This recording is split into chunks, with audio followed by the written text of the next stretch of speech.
Daniel chapter 3. The title of this message is Faithful. This is a very popular Bible story that we all know.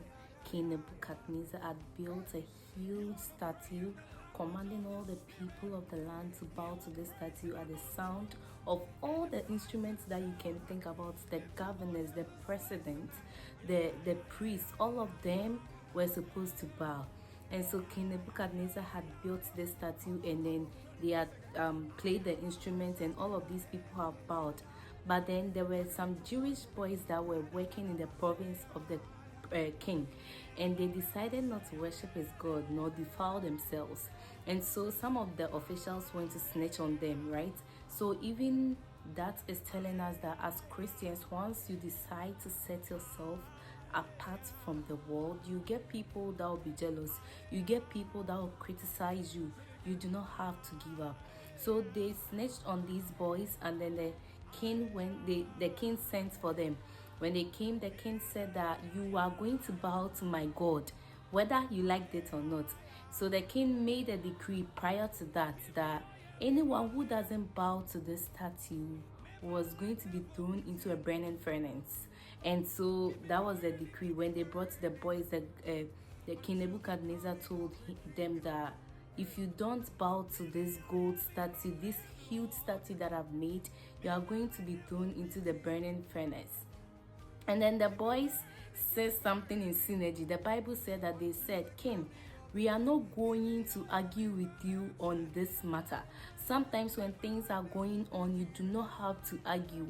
Too much talk is unnecessary. They said, King, we are not going to argue with you on this matter. We know the God that we serve. If you throw us into the burning furnace, he is going to deliver us, and he is going to deliver us from your majestic hands. And even if he does not, and that's the most amazing part for me, even if he does not, as Christians, sometimes we live our lives with God very transactional. Lord, I'm worshiping you so that you do this for me. Lord, I'm praying so that you do this for me. But have you served God to the point where your faith is so full that you can say that even if God, you do not do it for me, even if God, you don't come through for me at this very time, I'm going to still serve you. I'm going to still be faithful to you. Shadrach, Meshach, and Abednego said, even if he does not, King, we will not bow to your God or worship your God. Do you have that courage to stand to trials and say, even if I don't get a job, even if my plans don't go as planned, I will worship the Lord with all my heart. I will worship the Lord with my all. So this boy said that, and the king was like, whoa, wow, this is some courage right there. So the king ordered his strong men. Now from this part of the story, you want to pay attention to the exceptions that were made. His strong men, and then he told them to make the furnace 7 times hotter than it was. And so they sent these strong men sent these boys into the burning furnace. And guess what? Those people that sent them in the burning furnace, they got burnt. But these boys were tied. The Bible described how they looked. Their robes were on, their hair was intact. The description was just to tell us that they went in very full. They went in all wearing everything that they were wearing. And then the Bible says that they did not get burnt. Instead, the king saw, instead of seeing 3 people, he saw 4 people in the burning furnace.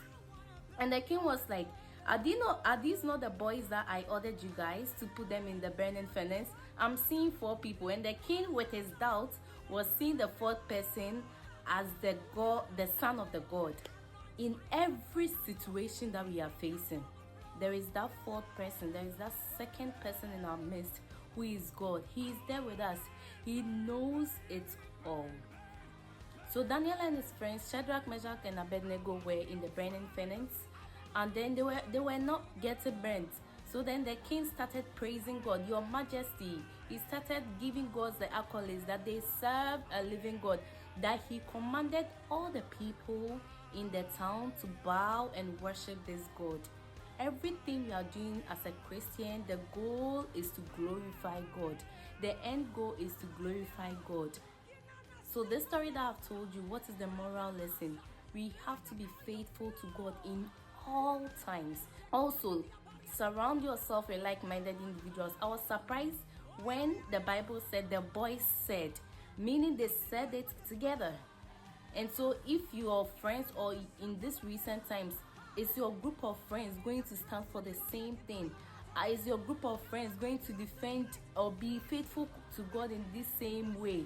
We are in a world where it's very chaotic. Have you surrounded yourself with individuals that are like you?